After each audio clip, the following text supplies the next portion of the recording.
सबसे पहले तो हम लोग ये जानते हैं कि एनजीओ क्या होता है। ये क्लियर होने के बाद हम लोग आगे बातचीत करेंगे कि हमारा एनजीओ क्या है या किस तरह काम कर सकता है। चलिए स्टार्ट करते हैं। एनजीओ क्या होता है?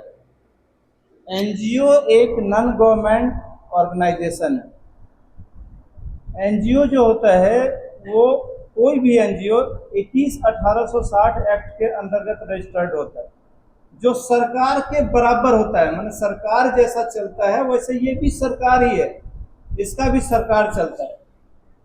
वो भी संविधान के अंतर्गत चलता है, ये भी संविधान के अंतर्गत चलता है, दोनों पैरेलल में चलता है।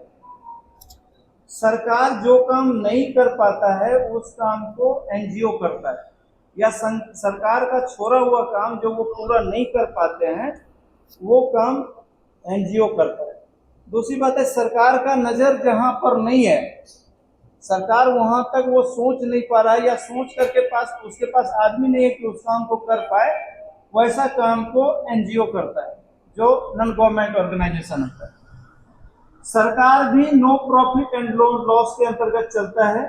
उसका जो भी पब्लिक है उनके द्वारा ही कर भुगतान या किसी प्रकार का ऐसा व्यवस्था के कारण सरकार चलता है। इसमें भी इसको चलाने के लिए एक जुटता होता है, उसको मेंबर बोला जाता है, सदस्य बोला जाता है। वो सदस्य का सदस्यता राशि होता है। उसके बाद जो लोग भी बढ़िया काम करने वाले हैं, समाज में अच्छा उन्नति देखना चाहते हैं, वो धन संपन्न हैं, तो वो व्यक्ति जो है डोनेशन करते हैं, जिनको दान कहा जाता है। जैसे मंदिर में दान देते हैं ना, वैसे ये सब में भी वो दिया जाता है।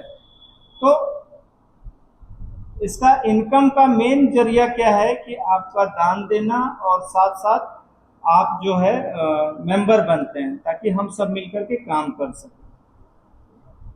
तीसरा चीज क्या है, सरकार जहां से चलता है, सरकार का कोई भी व्यवस्था वो सचिवालय से चलता है, उसी तरह एनजीओ का सारा व्यवस्था जो है वो सचिवालय से चलता है।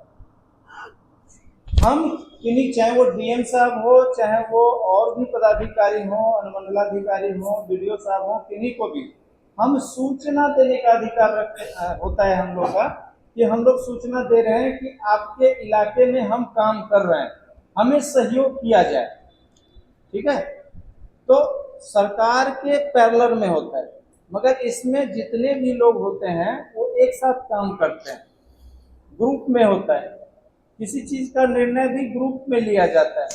जो इसके मेन जो पदधर होते हैं वो 7 डायरेक्टर, 7 सीएमडी होते हैं, और वो सारा सातों लोग अपने आपस में विचार करके उस निर्णय को लेते हैं। जैसे मंत्री जी वगैरह कैबिनेट में पास करते हैं, वैसे इन लोगों का जो कमिटी होता है उसमें ये लोग पास करते हैं।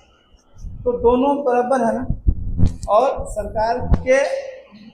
सरकार के साथ कंधे से कंधे मिला करके एनजीओ चलता है। एनजीओ लगभग समझ चुके होंगे आप लोग एनजीओ क्या होता है। अब एनजीओ का काम के बारे में बता दें कि एनजीओ का जो काम होता है वो होता है, सरकार जो काम को नहीं कर पाया है या वहां उनका नजर नहीं है, या सरकार जिस काम को पूरा नहीं कर पा रहे हैं, उसको एनजीओ जो है, साथ सरकार और एनजीओ दोनों मिल करके उस काम को पूरा करता है। ठीक है, काम इसका ये हो गया। उसके बाद इसका काम क्या है कि सरकार जो है इसका अपना रूल्स होता है, नियम होता है। उस नियम के अंतर्गत ये अपना खुद से भी, अब समाजी सेवा करना है तो कुछ भी सेवा कर सकते हैं, तो उसके एवज में ये हर क्षेत्र में काम कर सकता है। जैसे स्वास्थ्य के क्षेत्र में, किसान के क्षेत्र में, रोजगार के क्षेत्र में, प्रशिक्षण के क्षेत्र में, शिक्षा के क्षेत्र में, या इस तरह का कोई भी क्षेत्र में उसका मेमोरेंडम होता है। हर लोग अपना लिखित में रखते हैं कि हमको ये काम करना है और इस तरीका से काम करना है। जैसे सरकार का अपना संविधान होता है काम करने का, साल भर का जो टारगेट बनता है, उसी तरह एनजीओ का भी बनता है कि हमको किस किस क्षेत्र में क्या क्या काम करना है। ये हो गया काम।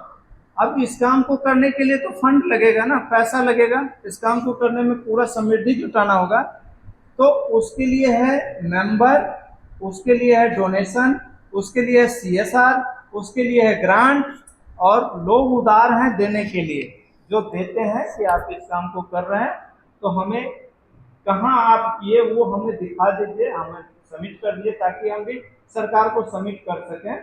तो टाइम से आपका काम डिलीवर्ड करके उस पेपर को सबमिट किया जाता है समय से, ताकि वो अपना सरकार को दिखा सके। तो वो होता है CSR ग्रांट डोनेशन।